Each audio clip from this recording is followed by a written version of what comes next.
Okay, I promised y'all I would have a video of redwood trees after a fire. I'm gonna do that as long as I can until I get yelled at down here. I think it's kind of like a semi-public road down here. Find out. If you really like rocks and you like wine, you should move to the Silverado Country Club. There's lots of rocks. There's lots of wine here, but sometimes there's really bad fires. So look at this big redwood grove out here. There's all kinds of interesting things happening after the fire. It's 2 years since the fire occurred, and you can see these redwoods were completely charred, like absolutely down to nothing. Oh, now you have something interesting here. Huh.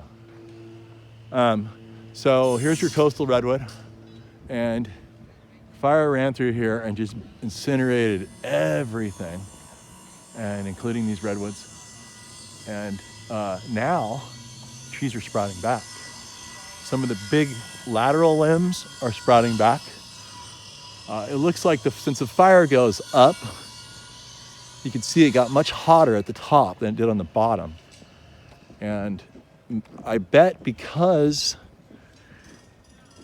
maybe because these limbs were above the road, there just wasn't as much opportunity for upward movement of flame because there was nothing burning underneath them. But then the bottom limbs everywhere else created more heat for everything above it, and it created an opposite to a cascading effect, an inferno effect.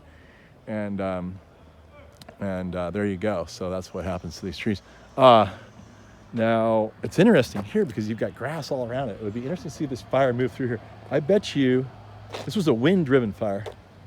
So maybe a house that was here got so hot that all the flames burned up and went koosh into this tree and just took the whole tree with it. This is a devastating fire. It killed like 46 people. I think it happened in the middle of the night.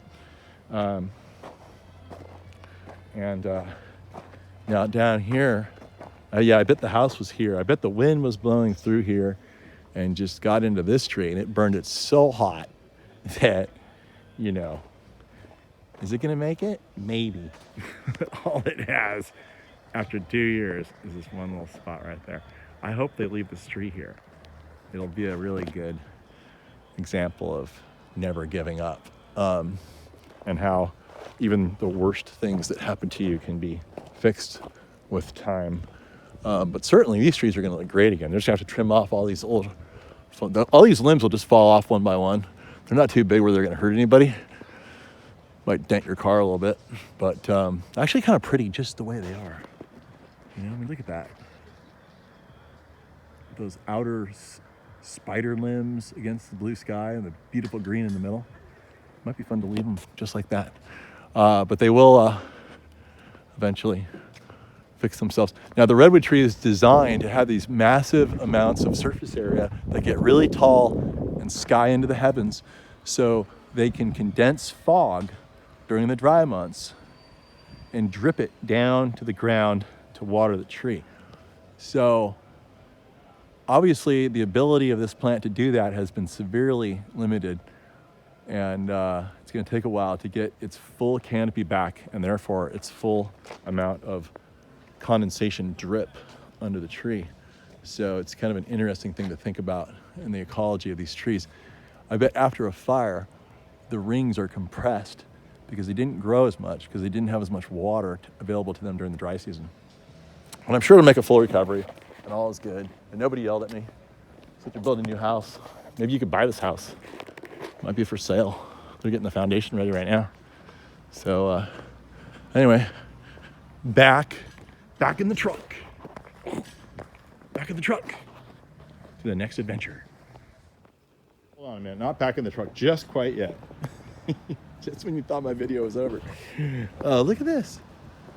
So there must have been some landscaping around these redwoods that are right across the street from complete incineration. And these trees did burn down low, but they had a high trim job on them. And look, they're totally fine. I don't see any burn marks up these trees whatsoever. They're absolutely gorgeous. Whereas right across the street, you had trees that just got incinerated. It must have been that the heat off of this house burning and the house over here burning so hot that it just went right up into the canopy of these trees. But these trees were just far enough away where some embers probably landed in the landscaping down here, burned the shrubs in the bottom, which caused a little bit of scarring and fire on the trunk, but not so much as to reach the canopy. So you can see it only reached up about 7-8 feet here, and then that's it. And of course this house, remarkably, is fine, even though it's completely made out of wood. We have asphalt shingles on the top, which are fire resistant. But that house is like the worst material you can have for a house in a fire zone.